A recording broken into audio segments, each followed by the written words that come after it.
The gravel crunched under the tires as Jake Mercer's Jeep Cherokee rolled into the Timber Ridge Trailhead parking lot, dust swirling in the golden afternoon light of late September. The air smelled of pine needles and dry earth, that particular scent of the Pacific Northwest wilderness that promised both adventure and isolation. Jake killed the engine and stepped out, stretching his arms overhead as he surveyed the empty lot. They had the place to themselves. "About damn time," called out Marcus Chen, already hauling gear from the back of his own truck. "Thought you were going to bail on us again." Jake grinned, though there was an edge to it. Work called. Had to deal with it. At 32, Jake was the oldest of the group, and the only one who couldn't seem to disconnect from his marketing job even for a weekend. His phone was already buzzing in his pocket, but he ignored it. This trip was supposed to be about reconnecting, about recapturing something they'd lost over the years of adult responsibility.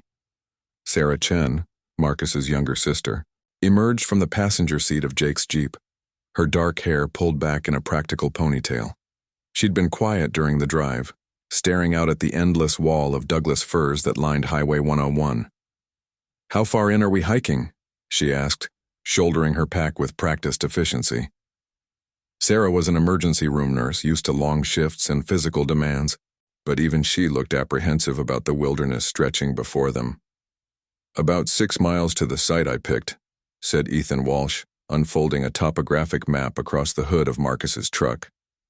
Ethan was the planner, the one who'd organized this whole reunion.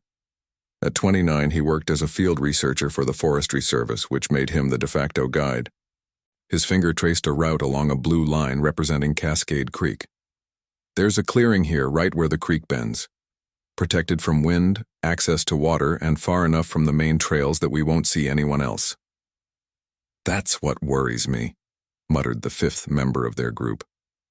Daniel Ortega stood apart from the others, smoking a cigarette despite the fire danger signs posted everywhere. At 28, Danny was the outsider of the group, Sarah's boyfriend of 8 months, invited because it would have been awkward not to include him.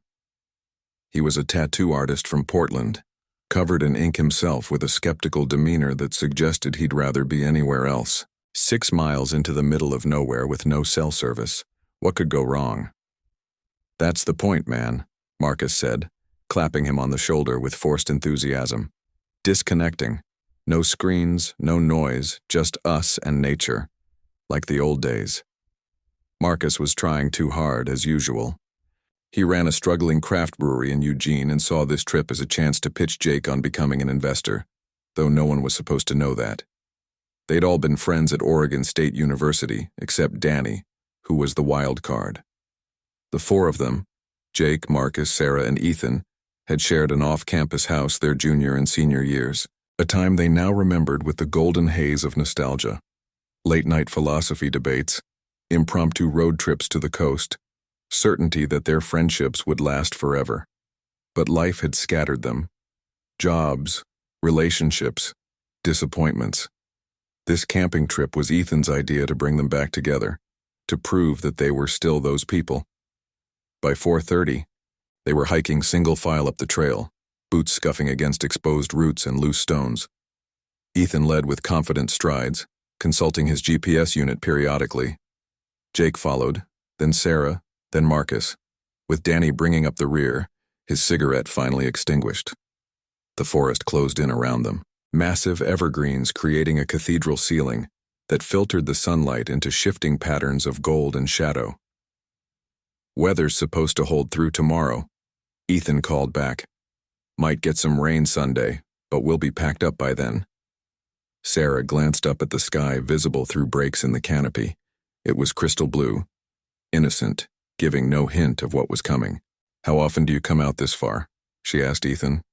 "Few times a year for surveys. This area's pretty pristine. Black bears, cougars sometimes, but they avoid people." He paused to let the group catch up at a switchback. "The creek's running low this year because of the drought, so we should have good access to the camping spot." They hiked in relative silence after that, saving their breath for the steady climb. The trail wasn't technical, but it was relentless, gaining elevation through a series of long switchbacks. Jake's pack dug into his shoulders, and he found himself falling into the meditative rhythm of the hike. Step, breathe, step, breathe. His phone had stopped buzzing an hour ago when they'd lost service. The absence of it felt both liberating and vaguely terrifying. By the time they reached the clearing Ethan had marked, the sun was hanging low over the western ridges, painting everything in shades of amber and rust. The site was perfect, a flat expanse of moss-covered ground bordered by towering hemlocks, with Cascade Creek gurgling past just 20 yards away. The water was crystal clear, running over smooth stones, creating a constant white noise that promised peaceful sleep. "This is incredible," Sarah said, dropping her pack with visible relief. "Ethan, you outdid yourself." They set up camp with the efficiency of people who'd done this before, though it had been years. 3 tents formed a rough triangle around a central fire pit that Ethan dug and lined with stones from the creek. Jake and Marcus shared one tent, Sarah and Danny another, and Ethan had a small solo tent because, as he joked, he snored like a chainsaw and knew better than to inflict that on anyone else. As darkness fell, they gathered around the fire, passing around a bottle of whiskey Marcus had brought and roasting hot dogs on sharpened sticks. The temperature dropped quickly once the sun disappeared, and they huddled closer to the flames, faces illuminated in the dancing light. "Remember that time we tried to camp at the coast and the wind literally blew our tent into the ocean?" Marcus said, already nostalgic and slightly drunk. "That was your fault for buying the cheapest tent at Walmart," Jake countered, but he was smiling. "Sarah had to sleep in the car." "I was the smart one," Sarah said, leaning against Danny, who had his arm around her shoulders. He'd relaxed as the evening wore on, the whiskey and the fire doing their work. "You 3 slept on the beach under a tarp and complained about sand in your sleeping bags for weeks." The stories flowed easily after that, each memory triggering another, the way old friends can map entire years through shared experiences. Ethan was quieter than the others, tending the fire, occasionally interjecting with a detail the others had forgotten. Jake noticed it and wondered, not for the first time, if Ethan had organized this trip because he needed it more than any of them. Ethan had been engaged last year, but it had fallen apart. He never talked about why. Around midnight, the temperature had dropped into the 40s, and a wind picked up, rustling through the canopy with a sound like distant surf. Danny stood up, stretching. "I'm calling it. Sarah?" "Yeah, I'm exhausted." She kissed Marcus on the cheek. "Don't stay up too late, you guys." They watched the couple disappear into their tent, the zipper's rasp cutting through the night. Marcus poured another round of whiskey into their enamel cups. "So," he said, looking at Jake with the directness of someone who'd been working up courage, "I wanted to talk to you about an opportunity." Jake sighed inwardly but kept his expression neutral. "Yeah?" "The brewery's at a critical point. We're getting traction, but we need capital to scale up. New equipment, distribution partnerships. I've been thinking about investors, and I know you've been doing well with the marketing firm." "Marcus," Jake held up a hand, "I'm not an investor. I don't have that kind of liquid capital, and even if I did, I'm not sure mixing friendship and business is smart." Marcus's face fell, but he tried to cover it. "Right. Yeah, no, I get it. Just thought I'd mention it." The moment stretched awkwardly. Ethan poked at the fire, sending up a spiral of sparks. "For what it's worth," he said quietly, "I think the brewery's great. You've built something real, Marcus. That counts for more than scaling up." "Thanks, man." Marcus's voice was tight. He drained his whiskey and stood abruptly. "I'm gonna turn in. You two can philosophize without me." After Marcus disappeared into his tent, Jake and Ethan sat in silence for a long while. The fire burned low, reduced to glowing coals that pulsed with each gust of wind. "That was brutal," Ethan finally said. "He's been working up to that pitch all day," Jake replied. "I knew it was coming, I can't be the solution to everyone's problems. No one's asking you to be." "Aren't they, though?" Jake stared into the coals. "Marcus wants money. Sarah wanted me to drive her because she didn't want to be alone with Danny for 3 hours. Even you. He stopped himself. Even me what? Nothing. Forget it. Ethan was quiet for a moment. You think I organized this trip because I need something from you all? I think you organized it because you're lonely, Jake said, not unkindly. And that's okay. We're all lonely in our own ways. The wind picked up again, stronger this time, and somewhere in the distance, thunder rumbled low and threatening. Both men looked up at the sky, but the canopy was too thick to see anything. That wasn't in the forecast, Ethan said, concern creeping into his voice. Weather can change fast out here, right? Yeah, but... Ethan pulled out his GPS unit and checked it, frowning. No signal. It's just for coordinates anyway, not weather. He stood up, scanning the darkness beyond their camp. I don't like this. That thunder sounded close. Should we be worried? Let's secure everything. Make sure the tents are staked properly. Ethan was already moving, his forestry training kicking in. Jake, get the food into the bear bags and string them up. I'll check the tent lines. They worked quickly, the wind now constant and cold, carrying the smell of rain. Jake could hear the others stirring in their tents, wakened by the changing conditions. By the time he'd secured the food bags and hauled them up into a tree 20 yards from camp, the first drops were falling, fat and cold against his face. Everyone okay? Ethan called out, his voice barely audible over the wind. We're good, Sarah shouted back from her tent. All set, Marcus added. The rain intensified rapidly, going from scattered drops to a steady downpour in less than a minute.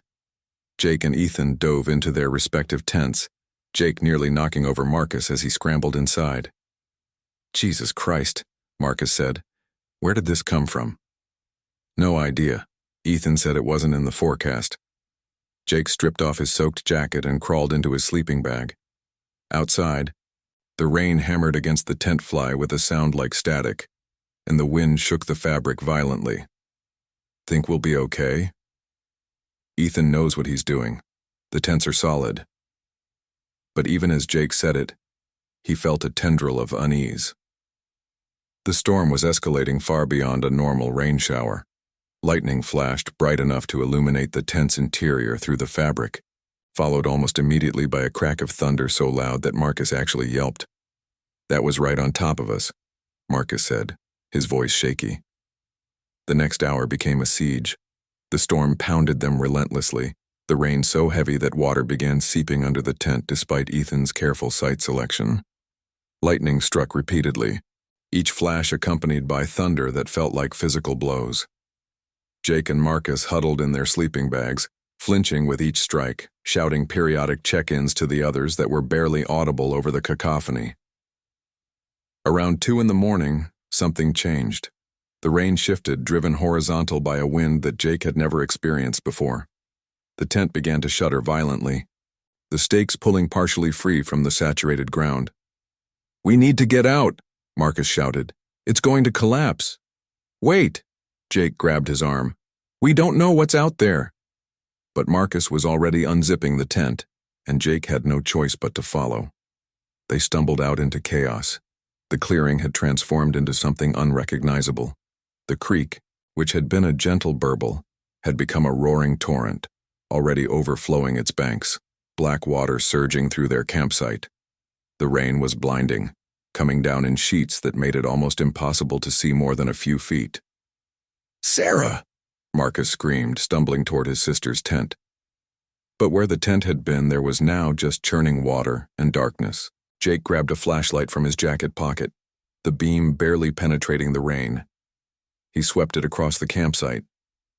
Ethan's tent was still standing, violently whipping in the wind, but intact. But Sarah and Danny's tent was gone.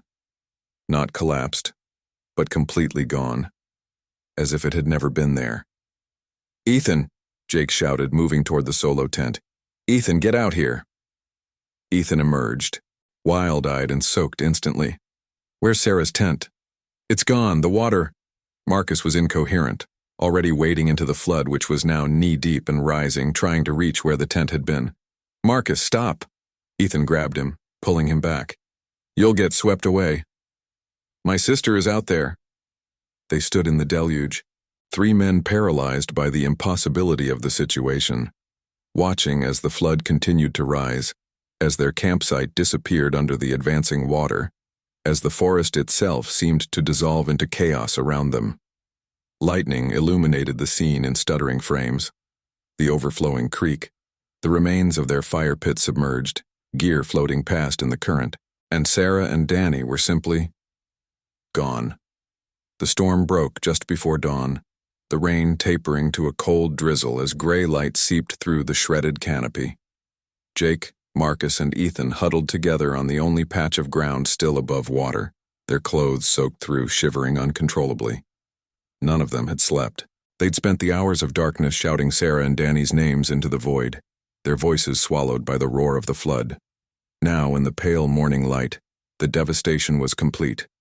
Cascade Creek had transformed into a raging river at least 50 feet wide, brown water churning with debris, tree branches, rocks, pieces of camping gear. Their campsite had been obliterated. Sarah and Danny's tent was gone without a trace. Jake and Marcus's tent hung in tatters from a tree branch 30 yards downstream. Only Ethan's tent remained, partially collapsed but anchored. "We need to move," Ethan said, his voice hoarse from shouting. "The water's still rising. We have to get to higher ground and then figure out how to call for help." Marcus hadn't moved in over an hour. He sat with his knees drawn up, staring at the water with hollow eyes. "She's dead," he whispered. "Sarah's dead." "We don't know that," Jake said, though the words felt hollow even as he spoke them. "They could have gotten out, found shelter somewhere." "In that?" Marcus gestured at the swollen creek. "You saw how fast it happened. 1 minute the tent was there, the next it was just gone." Ethan was already gathering what little gear they had left. His backpack had survived, wedged against a tree. Marcus's pack was gone. Jake's was somewhere in the water. "We can search downstream once we get to safety," Ethan said. "If they got swept away, they'll be downstream. But first, we need to survive this ourselves." Getting out proved nearly impossible. The trail they'd hiked in on was now a river of mud, sections completely washed away. Trees had fallen across the path, creating obstacles they had to climb over or navigate around. Marcus moved like a zombie, mechanically following Ethan's lead but clearly not processing anything. Jake stayed close to him, afraid he might simply walk off the trail into the forest. It took them 5 hours to cover the 6 miles back to the trailhead. 5 hours of slipping in mud, wading through knee-deep water, pushing through undergrowth where the trail had vanished entirely. When they finally emerged from the tree line into the parking lot, Jake nearly wept with relief.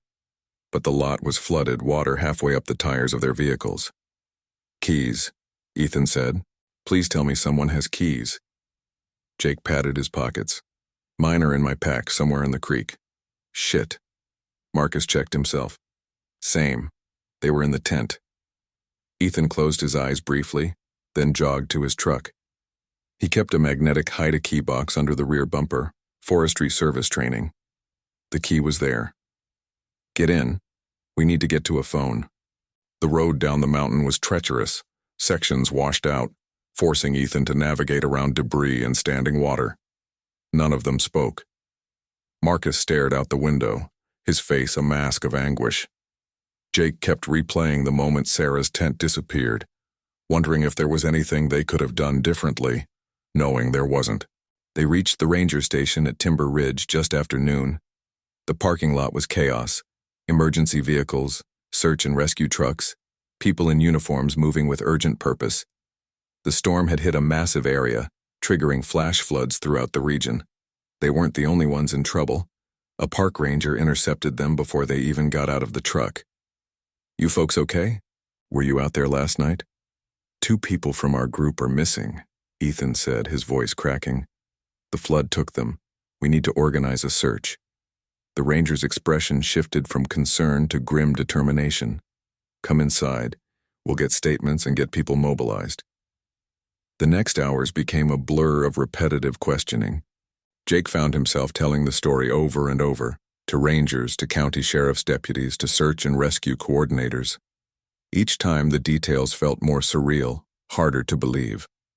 A woman from the Red Cross brought them dry clothes and terrible coffee. Marcus sat silently through most of it, only speaking when directly addressed, his answers monosyllabic. "The problem," explained Sergeant Linda Hayes from the Clatsop County Sheriff's Office, "is that we have multiple incidents across 3 counties. The storm system was unprecedented. We're dealing with road washouts, stranded hikers, at least 2 other missing person cases. We'll get teams to your location, but it's going to take time to organize." "How much time?" Jake demanded. "They could be hurt, hypothermic. Every hour matters." "I understand, Mr. Mercer, I do. But we also have to consider rescuer safety. The conditions out there are still extremely dangerous. We'll have aerial reconnaissance at first light tomorrow if the weather holds, and ground teams will go in as soon as it's safe." "Tomorrow?" Marcus spoke for the first time in hours, his voice sharp with disbelief. "You're going to wait until tomorrow?" "Sir, I know this is difficult, but sending people into those conditions right now would be reckless. The forecast shows more rain tonight. The creeks are still at flood stage. We can't risk more lives." Marcus stood abruptly, his chair scraping against the floor. "My sister is out there, my sister, and you're telling me to wait." Jake put a hand on his shoulder. "Marcus, don't." Marcus shook him off. "Don't tell me to calm down. Don't tell me they're doing their best. Sarah is dying out there, and we're sitting in a warm room drinking coffee." Ethan intervened, his voice gentle but firm. "Marcus, they're right. I know this terrain. Going back in now in the dark? With more rain coming, we just end up victims ourselves. Sarah would want us to be smart about this." Something in Marcus broke then. He sank back into his chair, his face crumbling, and finally let himself cry. Great, racking sobs that shook his whole body. Jake and Ethan moved closer, not touching him but present, while the sheriff's deputies and rangers politely looked away, giving him privacy in his grief. The aerial search began at 7 the next morning. Jake, Marcus, and Ethan watched from the ranger station as a National Guard helicopter lifted off, banking toward the wilderness. They'd been offered a motel room in the nearby town of Cascade Falls, but all 3 had refused to leave, sleeping fitfully in chairs in the station's break room. The helicopter returned 2 hours later with grim news. The flood damage was catastrophic. Entire sections of forest had been scoured clean. The creek had carved new channels, obliterating landmarks. They'd spotted debris fields miles downstream, but no signs of survivors. Ground teams went in that afternoon, experienced search and rescue personnel with dogs, GPS units, and emergency medical supplies. Jake, Marcus, and Ethan weren't allowed to accompany them. They were victims themselves, requiring monitoring for hypothermia and shock. By the 3rd day, the search had expanded to cover a 10-mile radius downstream from their campsite. They'd found pieces of camping gear, a shredded sleeping bag caught in a tree, a cooking pot wedged between rocks, a boot that Marcus identified as Sarah's, but no bodies, no survivors.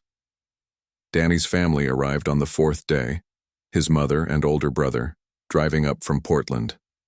They were hostile, accusatory, demanding to know why the experienced outdoorsman Ethan had led them into danger, why they hadn't checked the weather more carefully, why they'd camped so close to the creek. Jake understood their anger. He felt it himself, directed inward. Sarah and Marcus's parents flew in from Arizona on the 5th day. Their mother, Catherine, was a small woman who seemed to physically shrink under the weight of what was happening.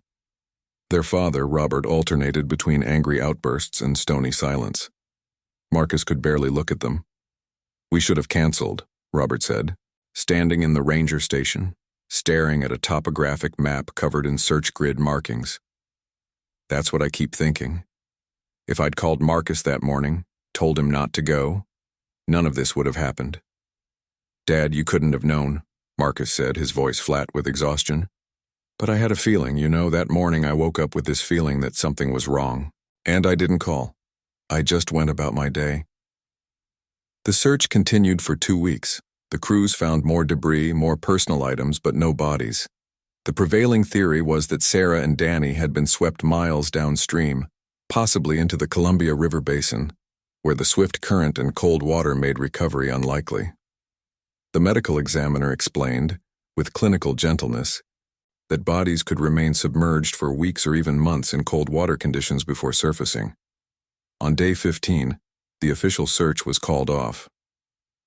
"We've covered every accessible area multiple times," Sergeant Hayes explained to the families gathered in the ranger station. "At this point, we're transitioning to a recovery operation. If remains are found by hikers or rangers, we'll be notified, but we can't justify continued deployment of active search resources." Catherine collapsed at the news. Sarah's father caught her, holding her as she sobbed. Marcus walked out without a word. Jake found him an hour later, sitting on a boulder overlooking the valley where they'd camped, smoking a cigarette, something Jake had never seen him do before. "I got these from Danny's brother," Marcus said without preamble. "Figured if I'm going to feel like shit, might as well complete the picture." Jake sat beside him. "Your parents are asking about you. I can't face them. Every time I look at my mom, I see Sarah. They have the same eyes." Marcus took a long drag. "The worst part is not knowing. If we'd found bodies, at least there'd be closure. But this? She's just gone, like she never existed. Except she did. She was real. She was my little sister, and I was supposed to protect her. Marcus, there was nothing. Please don't tell me there was nothing I could have done. I brought her there. I convinced her to come on this stupid trip because I wanted to pitch Jake on investing in the brewery. This whole thing was about me trying to save my failing business, and it got my sister killed." They sat in silence as the sun set over the mountains, painting the sky in shades of orange and purple that seemed obscenely beautiful given the circumstances. The memorial service was held 3 weeks later in Eugene, at the same community center where Sarah and Marcus had celebrated their high school graduations. It was a strange, hollow affair, mourning without burial, grief without remains. Sarah's nursing colleagues spoke about her dedication and compassion. Friends shared memories of her laugh, her kindness, her fierce loyalty. Danny's family held a separate service in Portland, making it clear they wanted nothing to do with the others. Jake returned to Seattle and his marketing job, but found he couldn't concentrate. He'd take conference calls and suddenly lose the thread of conversation, his mind back in that clearing, watching the water rise. His boss suggested he take more time off, see a therapist. He did both, but the sessions felt futile. How do you process losing someone to random natural violence? There was no sense to be made of it, no lesson to extract, no growth to be found in senseless tragedy. Marcus never reopened his brewery. He sold the equipment at a loss and moved back in with his parents in Arizona, unable to be in Oregon where every familiar place reminded him of Sarah. Ethan quit the Forestry Service 3 months after the incident and moved to Montana, cutting off contact with Jake and Marcus entirely. Jake understood. They were all reminders to each other of the worst night of their lives. The first anniversary came and went. Jake drove down to Timber Ridge alone, hiking to the rebuilt trailhead. The Forest Service had repaired the damaged infrastructure. He didn't go farther. He couldn't. He left flowers at the trailhead sign and drove home. 3 years passed. The sharp edges of grief dulled into a constant ache. Jake rarely thought about that night anymore, though it lived in his nightmares. He'd moved on. New job, new relationship, new city. Boston felt far enough from Oregon that he could almost pretend it had happened to someone else. Then his phone rang on a cold November morning. The number was unfamiliar Oregon area code. He almost didn't answer. "Mr. Mercer, this is Sergeant Hayes with the Clatsop County Sheriff's Office. I don't know if you remember me." "I remember." How could he forget? "Sir, I need you to sit down. There's been a development in the Timber Ridge case. We've found someone, a man, living in a cabin about 12 miles from your original campsite. He's been there for years completely off-grid. We ran his fingerprints and Mr. Mercer." She paused, and Jake heard her take a breath. "It's Daniel Ortega. He's alive." The world seemed to tilt sideways. Jake gripped the edge of his desk, his vision narrowing to a tunnel. "That's impossible. Danny's dead.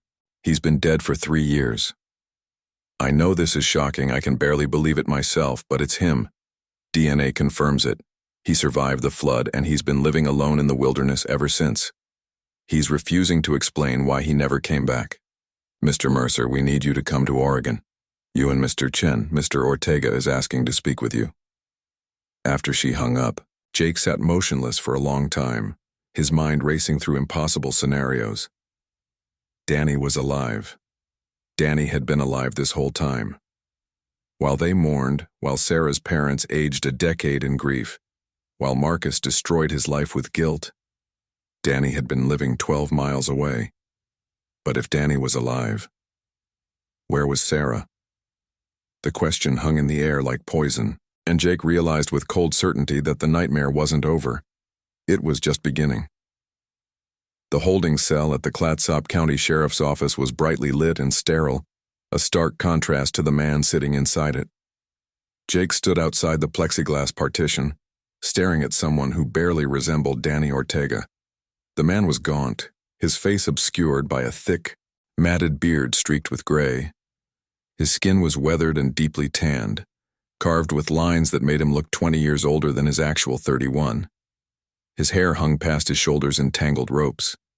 He wore donated clothes, sweatpants, and a flannel shirt that hung loosely on his skeletal frame. But his eyes, when they finally lifted to meet Jake's, were unmistakably Danny's. Dark brown, intense, and now carrying something Jake had never seen in them before. A feral wariness, like a wild animal assessing a threat. Marcus stood beside Jake, his hands pressed against the glass, his face a mixture of shock and rage. They'd arrived in Oregon separately, Jake flying in from Boston, Marcus driving overnight from Arizona. Neither had slept. The reunion in the sheriff's station parking lot had been awkward. 3 years of silence between them making everything feel foreign. "That's really him," Marcus whispered. "Jesus Christ, that's really Danny." Sergeant Hayes stood behind them, clipboard in hand. She'd aged since Jake last saw her, new lines around her eyes and mouth. This case had clearly haunted her too. "We found him 4 days ago," she said quietly. 2 of our rangers were investigating illegal campfire reports in a restricted area. They found his cabin, if you can call it that, hidden in a ravine about 12 miles northeast of your original campsite. He ran when he saw them, but they tracked him down. He's been evaluated by medical and psychiatric professionals. Physically, he's malnourished and has some dental issues, but otherwise surprisingly healthy. Mentally, she paused. "Well, you'll see for yourself." "Has he said anything about Sarah?" Marcus's voice cracked on his sister's name. "He refuses to discuss the night of the flood. He'll only say he survived and decided to stay in the wilderness. Won't explain why, won't explain how he built the cabin, won't tell us if he saw your sister after the tent was swept away. That's why we need you two. Maybe he'll talk to people he knows." "Knew," Jake corrected. "He doesn't know us anymore. Look at him." They entered the cell together, a deputy standing just outside the open door. Danny watched them approach with that same animal wariness, his body coiled as if ready to bolt despite having nowhere to go. He sat on the concrete bench bolted to the wall, his bare feet tucked underneath him. The staff had given him shoes, but he'd refused to wear them. "Danny," Marcus said, his voice thick with emotion. "Danny, it's us. It's Marcus and Jake." Danny's gaze moved between them, recognition flickering across his features but no warmth accompanying it. "I know who you are," he said finally. His voice was rough from disuse, the words coming slowly as if he'd forgotten how to shape them. "I told them I didn't want to see you." "We thought you were dead," Jake said, sitting carefully in the plastic chair across from Danny, keeping his movements slow and non-threatening. "For 3 years we thought you were dead. We had a memorial service, your mother, your brother, they've been grieving all this time." Something that might have been pain flashed across Danny's face, but it was gone before Jake could be sure. "I didn't ask to be found." "Didn't ask to be." Marcus's voice rose, anger flooding in. "Are you serious right now? Do you have any idea what you put everyone through? Your family, Sarah's family, us? We've been living with this guilt, thinking we let you die, And you've been, what? Playing Robinson Crusoe 12 miles away? Marcus, Jake warned. But Marcus was already pacing, his hands clenched into fists. Where's Sarah? Marcus demanded, moving closer to Danny, his body language aggressive. Where's my sister? You were in that tent with her. What happened after the flood hit? Danny's eyes went distant, unfocused. I don't want to talk about that night. I don't give a damn what you want. My sister is still missing. If you know something, if you saw something. I said I don't want to talk about it. Danny's voice rose to a shout, and suddenly he was on his feet, backing into the corner of the cell. The deputy stepped forward, hand on his baton, but Jake waved him back. Marcus, back off, Jake said firmly. This isn't helping. Marcus looked like he wanted to argue, but something in Jake's expression stopped him. He stepped back, hands raised, though his whole body vibrated with frustration.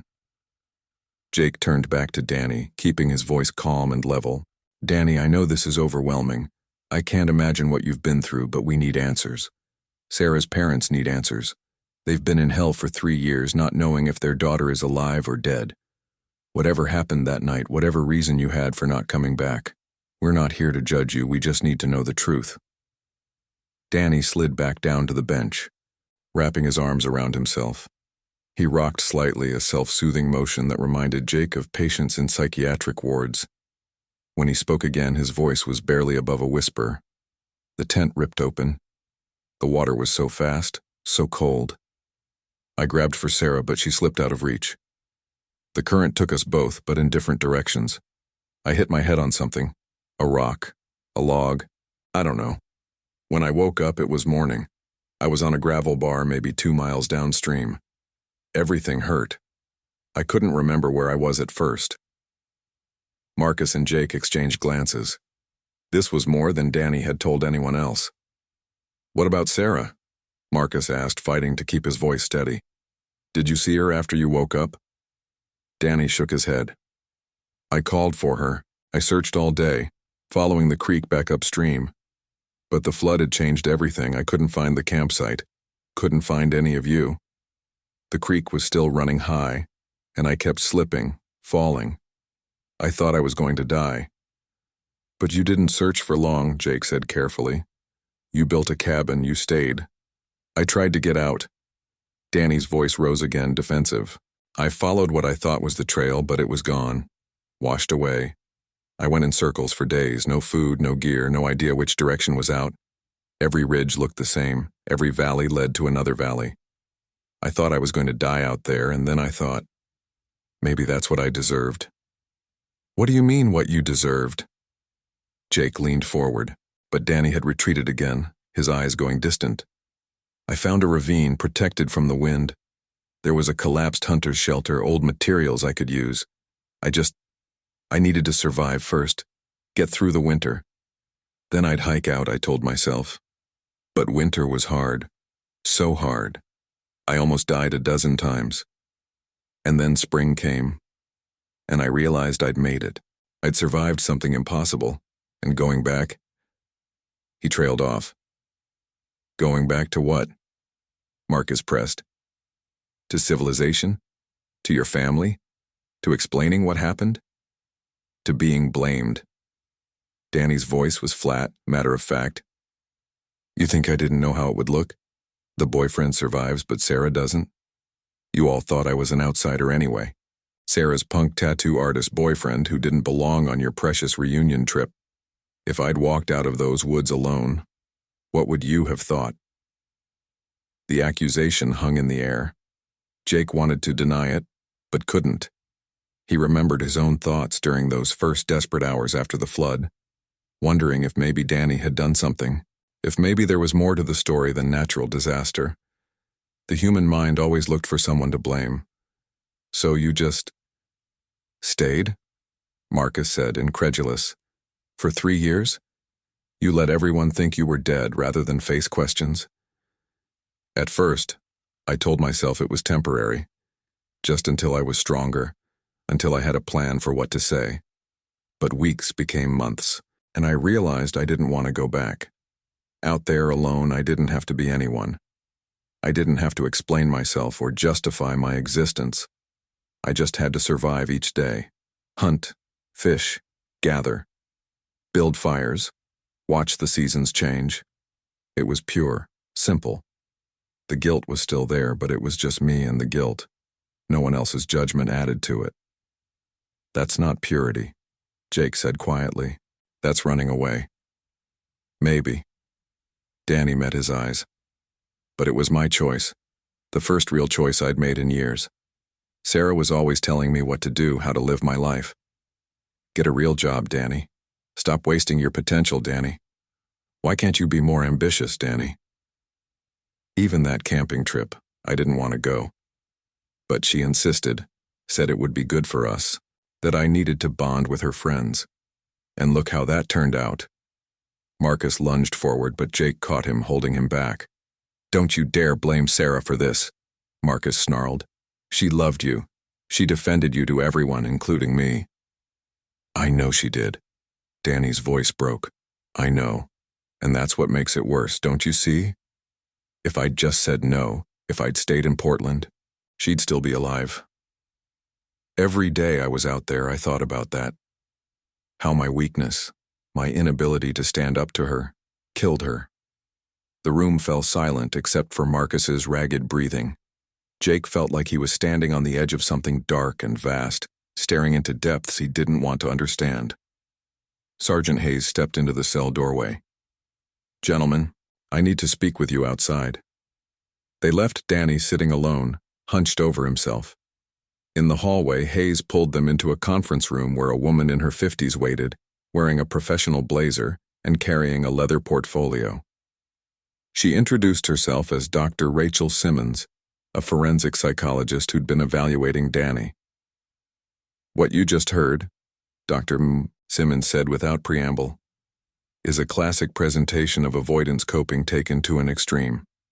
Mr. Ortega experienced a traumatic event, felt overwhelming guilt and shame, and rather than face those emotions, he literally removed himself from society. The isolation allowed him to avoid processing the trauma, but it also created a feedback loop. The longer he stayed, the harder it became to leave, because returning would mean confronting everything he'd been avoiding. Is he telling the truth about what happened to Sarah? Marcus demanded. Could he have done something to her? Dr. Simmons considered the question carefully.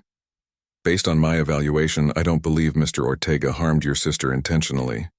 His guilt appears to be survivor's guilt, not guilt from wrongdoing. However, I cannot definitively rule out the possibility that there's more to the story than he's sharing. Trauma can distort memory, and shame can cause people to reconstruct events in ways that are more bearable. So we still don't know what happened to her, Marcus said, his voice hollow. The physical evidence supports his account, Sergeant Hayes interjected. We've examined the area where he built his cabin. It's exactly where he said it was, and the construction is consistent with someone surviving alone with minimal resources. We found Sarah's backpack wedged in rocks about a mile downstream from your original campsite, heavily damaged but identifiable. That suggests she was carried farther by the flood than Mr. Ortega was. But no body, Jake said. No body, Hayes confirmed. The same problem we had 3 years ago. The flood system is vast and complex. If she went into the water and didn't make it to shore, the current could have carried her into the Columbia River system. Recovery would be nearly impossible.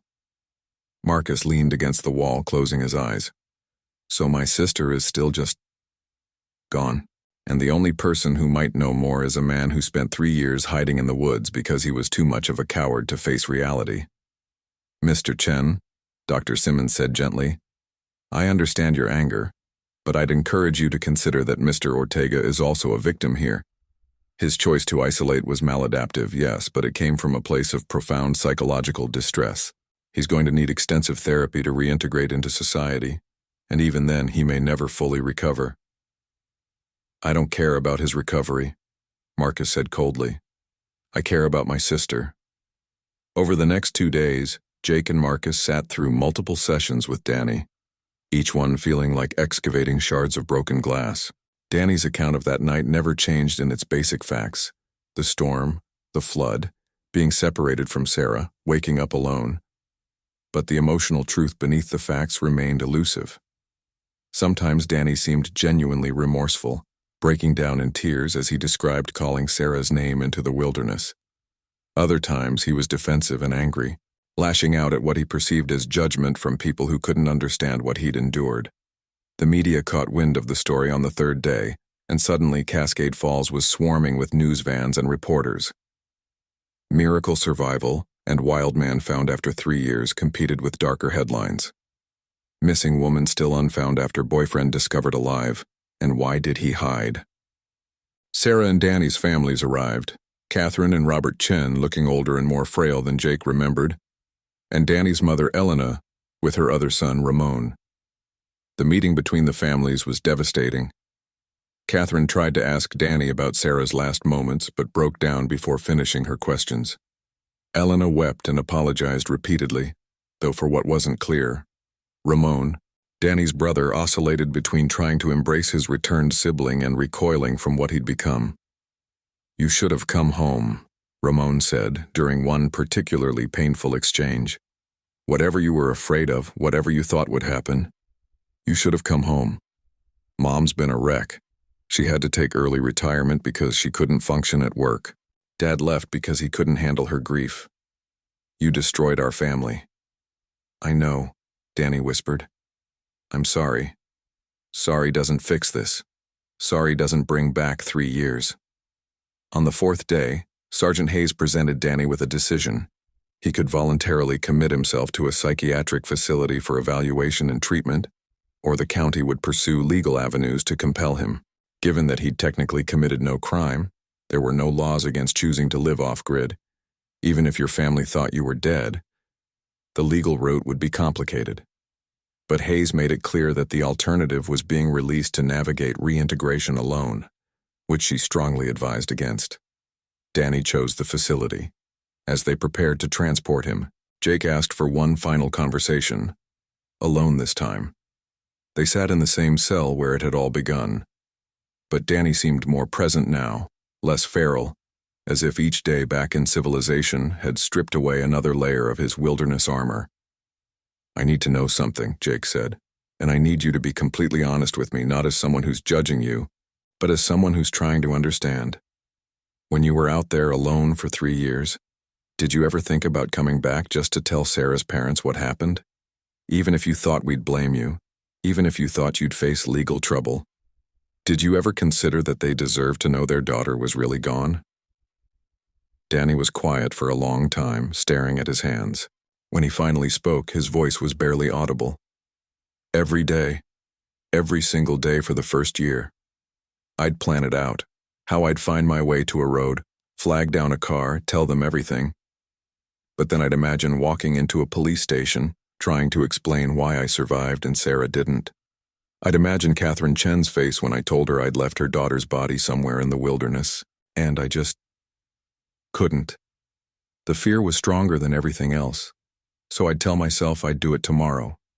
Then tomorrow would come, and I'd make the same choice. Eventually, I stopped planning. I convinced myself they were better off thinking we were both dead, that at least that way they weren't waiting for answers I couldn't give them. But we were waiting," Jake said. "We never stopped waiting. I know that now, but out there I could pretend I was doing the right thing by staying away. It's amazing what you can convince yourself of when you're alone with no one to challenge your reasoning." "Do you regret it? All of it?" Danny looked up, his eyes meeting Jake's with startling clarity. "I regret that Sarah died. I regret that I wasn't strong enough to save her or smart enough to find my way out. I regret the pain I caused everyone by disappearing. But do I regret the years I spent in those woods?" He paused, considering. "No, I don't. Because for the first time in my life I was free from everyone's expectations. I was free from pretending to be someone I wasn't. That's a terrible thing to say, I know. Sarah's dead, and all I can think about is how those 3 years were the most honest I've ever lived. What does that make me?" "Human," Jake said quietly. "Terribly, messily human." After Danny was taken away, Jake and Marcus stood in the parking lot, the cold November wind cutting through their jackets. They hadn't really talked since arriving, both too focused on the Danny situation to address the 3 years of silence between them. "I'm going to keep searching for her," Marcus said abruptly. "Sarah. Now that we know more or less where she went into the water, I can hire private search teams, use the insurance money my parents got. I know it's been 3 years, I know the odds are impossible, but I have to try. Marcus, I know what you're going to say, that it's time to let go, to accept she's gone, but I can't. Danny got to make a choice, a selfish, cowardly choice, but a choice. Sarah didn't get that. She doesn't get to be at peace until we find her, until we bring her home." Jake wanted to argue, to tell Marcus he was setting himself up for more heartbreak, but he couldn't. Everyone dealt with grief differently, and if Marcus needed to keep searching to survive, who was Jake to stop him? "Then I'll help," Jake said. "Whatever you need." Marcus looked at him, surprised. "You'd do that?" "Sarah was my friend too. And maybe." Jake paused, choosing his words carefully. "Maybe finding her is the only way any of us finally find closure." They shook hands, a solemn pact made in a parking lot in Oregon, bound by tragedy and the ghost of a woman who deserved better than what fate had given her. Neither of them knew that 2 years later, a logger working in a remote section of national forest would find human remains, a skeleton mostly intact, tangled in roots along a dried-up creek bed. DNA testing would confirm what everyone had known but never wanted to accept. Sarah Chen had died the night of the flood, probably from a head injury sustained during the initial surge. She'd been there all along, just 15 miles from where they'd been searching, in a direction no one had thought to look. By then, Danny Ortega would be living in a halfway house in Portland, working part-time at a garden center, still attending therapy 3 times a week. He'd never fully reintegrate into society, never quite shake the habits learned during those 3 years alone. But he'd try, carrying the weight of his choices like a stone in his chest, a permanent reminder that survival sometimes costs more than death. 2 years after Danny Ortega walked out of the wilderness, Jake Mercer sat in a Portland coffee shop waiting for someone he wasn't sure he wanted to see. Rain streaked the windows. It was always raining in Portland, it seemed, and the cafe was crowded with the usual mix of students, freelancers, and people seeking refuge from the weather. Jake nursed his 3rd cup of coffee, checking his phone repeatedly, though he knew Danny would be late. Danny was always late now, a side effect of years without clocks or schedules. The discovery of Sarah's remains had made national news 18 months ago. "Missing woman found after 5 years," the headlines had read, with accompanying stories that rehashed the entire tragedy: the storm, the flood, Danny's survival and isolation, the agonizing search. For a few weeks, it had all been dredged up again. The wounds reopened just when everyone thought they were finally beginning to scar over. The funeral had been its own kind of torture. An open casket was impossible given the state of the remains, so Catherine and Robert Chen had settled for a closed mahogany coffin, surrounded by flowers and photographs of Sarah at various stages of her life. Baby Sarah, gap-toothed and grinning. Teenage Sarah in her nursing school graduation gown. Adult Sarah on a hiking trip, wind-blown and happy, alive in a way she would never be again. Marcus had delivered the eulogy, his voice steady despite the tears streaming down his face. He'd talked about Sarah's compassion, her dedication to helping others, her terrible sense of humor, her loyalty. He'd carefully avoided mentioning that night, avoided saying Danny's name, though everyone knew who he wasn't talking about. Danny hadn't attended. His therapist had advised against it, and the Chen family had made it clear he wasn't welcome. The coroner's report had been clinical and final. Blunt force trauma to the skull, consistent with being struck by debris during the flood. She'd likely died within minutes, unconscious and unaware. It was the kindest possible death given the circumstances, but it didn't make it any easier to accept. Now, 5 years after that terrible night at Timber Ridge, Jake was waiting to meet with Danny because Marcus had asked him to. Marcus, who'd spent hundreds of thousands of dollars on private search teams before Sarah was finally found. Marcus, who'd nearly destroyed himself with guilt and grief. Marcus, who'd somehow found a way to channel all that pain into something productive by founding a non-profit focused on wilderness safety education and search and rescue funding. He'd named it the Sarah Chen Foundation, and it was thriving. He deserves to know about the foundation. Marcus had told Jake over the phone last week. Sarah would have wanted that. She never held grudges, never believed in punishment for its own sake, and despite everything, Danny was part of her life. He's part of this story whether we like it or not. You want me to tell him? Jake had asked, surprised. I can't do it myself. I'm not there yet. Maybe never will be. But you were always the bridge between all of us, the diplomat. If anyone can talk to Danny without it turning into a disaster, it's you. So here Jake was, watching the door, waiting for a ghost. Danny arrived 20 minutes late, pushing through the door in a burst of cold air and rain. He looked better than he had 2 years ago. He'd gained weight, his beard was trimmed, his hair cut to a manageable length. He wore jeans and a flannel shirt under a rain jacket, looking almost normal except for his eyes. They still carried that wariness, that constant scanning for threats that came from years of survival instinct. Jake, Danny said, sliding into the booth across from him. Sorry I'm late, the bus broke down. No problem. Want coffee? Yeah. Black. Jake signaled the barista and ordered another cup. They sat in awkward silence until it arrived, both men suddenly uncertain how to begin a conversation freighted with so much history. How's the halfway house? Jake asked finally, going for neutral ground. I'm not there anymore, got my own place about 3 months ago. Studio apartment in Southeast, it's small but it's mine. Danny wrapped his hands around the coffee cup as if seeking warmth. I'm still at the garden center. They promoted me to assistant manager. Turns out years of living off the land gives you a pretty good understanding of plants. That's good. That's really good, Danny. Is it? Danny's voice was sharp. Is it good that I'm bagging soil and pruning roses while Sarah's in the ground? Is it good that I get to have an apartment and a job and a life while her parents visit a cemetery every Sunday? What part of this is good, Jake? Jake had forgotten this about Danny. How he could swing from apparent stability to raw emotion in seconds, the psychological scarring manifesting in these sudden outbursts. Dr. Simmons had warned that Danny might never fully regulate his emotions the way he had before the trauma.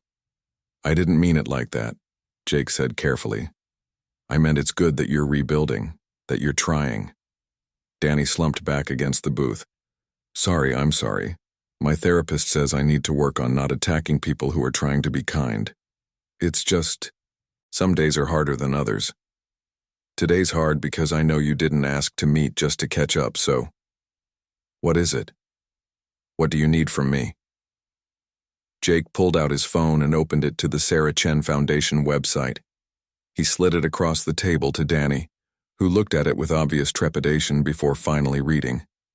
The website was professionally designed, with a banner photo of Sarah in her nursing scrubs smiling at the camera. Below were sections detailing the Foundation's mission, educating outdoor enthusiasts about wilderness safety, funding search and rescue operations in underfunded areas, providing support for families of missing persons. There were statistics about their impact, training sessions conducted, equipment donated, families assisted. At the bottom was a donation page and information about their annual memorial hike, held each year at a safe, well-maintained trail near Eugene. Danny read in silence, his expression unreadable. When he finally looked up, his eyes were wet. Marcus did this? With his parents' support, yes. They used the insurance money from Sarah's death. She had a policy through the hospital.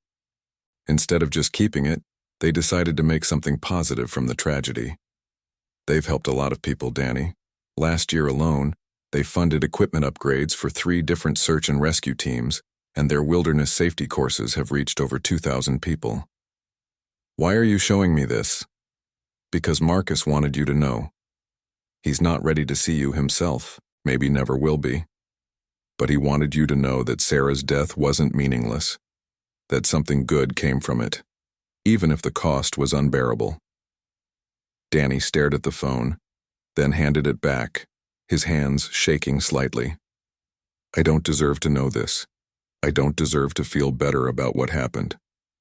Maybe not. But you're going to find out eventually. The foundation is getting bigger, gaining recognition. There was a piece about it in Outside Magazine last month. Better you hear about it from me than stumble across it online. Does he hate me? Danny asked quietly. Marcus, does he still hate me? Jake considered lying, decided against it. I think part of him will always hate you, but I also think part of him understands that hate won't bring Sarah back, and it won't change what happened. He's chosen to focus on helping others, instead of destroying himself with anger. That's more grace than most people could manage. They sat in silence, the cafe noise washing around them, the hiss of the espresso machine, fragments of conversation, the patter of rain against windows. I think about her every day, Danny said finally. Sarah. Not the way she died, but the way she lived. Her laugh. How she'd get this little crease between her eyebrows when she was concentrating. The way she'd defend people, even strangers, if she thought they were being treated unfairly. She was so certain about everything. I envied that. I still do. She cared about you, Jake said. Whatever else happened, that was real. I know. That's what makes it hurt worse. If she hadn't cared, if we'd just been casually dating, maybe I could have processed it differently. But she loved me despite knowing all my flaws, all my weaknesses. And I failed her in the most fundamental way possible. I survived and she didn't. That's not failure, Danny. That's just the randomness of tragedy. The current carried you in one direction and her in another. Nothing you did caused that. But what I did after, staying hidden, letting everyone believe I was dead, that was a choice. And it was the wrong choice. I know that now. My therapist's been helping me understand that I can't change what happened, but I can take responsibility for my decisions afterward. So that's what I'm trying to do. Take responsibility. Live a life that, I don't know, that honors Sarah somehow. Is that possible? Can I honor someone I let down so completely? Jake didn't have an answer for that. It was the kind of question that philosophers and theologians spent lifetimes debating. So he just said, you can try. That's all any of us can do. They talked for another hour, the conversation ranging over safer topics. Jake's life in Boston, his work consulting for tech companies, his relationship with a woman named Jennifer who knew about his past but didn't define him by it. Danny talked about his therapy, his struggles with reintegration, the small victories like making it through a day without a panic attack or managing to have a normal conversation with a coworker. As they were preparing to leave, Danny pulled out his own phone, a basic model, nothing fancy, and pulled up a photo. It showed a small plot in a community garden, lush with vegetables and flowers. This is mine, he said, a hint of pride in his voice. The garden center lets employees have plots. I grow food, but mostly I just grow flowers now. Sarah loved flowers, peonies especially. I've got a whole section of them. Jake looked at the photo, at the riot of color in the digital image, and felt something loosen in his chest. Maybe this was what healing looked like.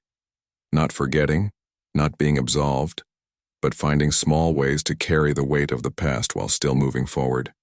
They parted outside the cafe, rain still falling, the Portland sky its usual gunmetal gray. Danny headed toward the bus stop, collar turned up against the weather. Jake watched him go, this man who'd chosen to disappear rather than face judgment, who'd lost 3 years to isolation and fear, who was now trying to rebuild a life from wreckage. Jake's phone buzzed, a text from Marcus. How did it go? Jake typed back. Better than expected. He's trying. Really trying. Good. Sarah would have wanted that. Yeah, she would have. Jake pocketed his phone and started walking to his hotel, his mind full of memories. He thought about that last night at Timber Ridge, the way they'd all sat around the fire telling stories, so certain of their friendships, so unaware of how fragile everything was. He thought about the search, the grief, the years of not knowing. He thought about Danny alone in the wilderness, choosing isolation over facing the people who cared about him. But mostly he thought about Sarah, her dedication, her kindness, her fierce loyalty. She deserved so much more than what fate had given her. They all had. But maybe in some small way the foundation Marcus had built in her name was a form of justice. Not the kind you got from courts or revenge, but the kind you created by refusing to let tragedy be the final word. 6 months later, Jake flew back to Oregon for the Sarah Chen Foundation's 5th annual memorial hike. 200 people showed up. Friends, family, strangers who'd been touched by the foundation's work, search and rescue personnel, wilderness safety instructors. Marcus gave a speech about Sarah's legacy, about turning pain into purpose. Catherine and Robert Chen stood beside him, holding hands, their faces showing the permanent lines of grief, but also something else, resilience perhaps, or simply the determination to keep going. Jake spotted Danny at the edge of the crowd, standing apart but present. He wore a backpack and hiking boots, proper outdoor gear this time. Their eyes met across the distance and Danny gave a small nod. Jake nodded back. No words were necessary. The hike itself was beautiful. A well-maintained trail through old-growth forest, nothing like the remote wilderness of Timber Ridge, but peaceful in its own way. People walked in clusters, sharing stories, remembering Sarah. At the trail's highest point, Marcus released biodegradable balloons with notes attached, messages to Sarah, words of love and loss and hope floating up into the Oregon sky. Jake wrote his message on a slip of paper. Thank you for teaching us that caring deeply is always worth the risk, even when it costs everything. You're not forgotten. He tied it to a balloon and let it go, watching it rise until it disappeared into the clouds. That evening, back in Portland, Jake met Ethan Walsh for dinner. Ethan had finally come out of his own isolation 6 months earlier, reaching out to Jake via email after years of silence. He'd been working as a wilderness guide in Montana, living a solitary life not unlike Danny's but voluntary and less extreme. The weight of guilt had nearly destroyed him too, but he'd found his way back through therapy and the slow realization that Sarah would have wanted him to live fully, not hide from life. I heard Danny was at the hike, Ethan said over dinner at a Thai restaurant downtown. How's he doing? Day by day, some better than others, but he's trying, and that counts for something. Do you think he'll ever really be okay? Jake considered the question. I don't think any of us will be okay the way we were before. We're all carrying this now in different ways. But maybe that's not the point. Maybe the point is learning to carry it without letting it crush you. Ethan nodded slowly. I've been thinking about that a lot. About how we measure recovery. What it means to heal from something like this. I don't think I'll ever forgive myself for not checking the weather more carefully, for not choosing a safer campsite. But I'm learning to live with that guilt instead of letting it paralyze me. Sarah would approve of that. She was always practical about emotions. Feel them, process them, then figure out what to do next. Yeah, she was. Ethan smiled, a real smile this time. Remember that time she made us all volunteer at the hospital charity run, even though Marcus was hungover and you had a paper due? She wouldn't take no for an answer. And we ended up having a great time, Jake finished. That was Sarah. She pushed people toward better versions of themselves, whether they wanted it or not. They traded stories through dinner, summoning Sarah back through memory, making her present in the way the dead are always present for those who loved them. Not as a ghost or a wound, but as a voice that continued to influence and guide. As Jake flew back to Boston the next day, he looked out the airplane window at the landscape below. Forests and mountains and rivers, the same wilderness that had taken Sarah and transformed all their lives. It looked peaceful from this height, beautiful and serene, giving no hint of its danger. He thought about survival, about the different forms it could take. Physical survival like Danny's, learned through desperation and isolation. Emotional survival like Marcus's, channeling grief into purpose. Spiritual survival like Ethan's, learning to forgive yourself when forgiveness seemed impossible. And his own survival, which meant carrying Sarah's memory without being crushed by it, honoring her by living fully instead of half-heartedly. 5 years. It had been 5 years since that terrible night, and they were all still here, still trying, still carrying the weight of what happened. Danny in his studio apartment, tending his garden of peonies. Marcus traveling the country, teaching wilderness safety, telling Sarah's story to help others avoid the same fate. Ethan guiding others through wild places with renewed respect for nature's power. And Jake building a life in Boston, finding love with Jennifer, learning that you could move forward without forgetting where you'd been. The plane banked east toward Boston and home. Jake closed his eyes and made a promise to Sarah, wherever she was, that her death wouldn't be the end of the story, that they'd all keep trying, keep growing, keep honoring her memory by refusing to let tragedy define them. Because that's what survival really meant, not just staying alive, but choosing to live despite the weight you carried. Choosing connection over isolation, choosing hope over despair, choosing every single day to believe that life was still worth living even after you'd lost someone irreplaceable. The sun was setting as they flew east, painting the sky in shades of gold and crimson.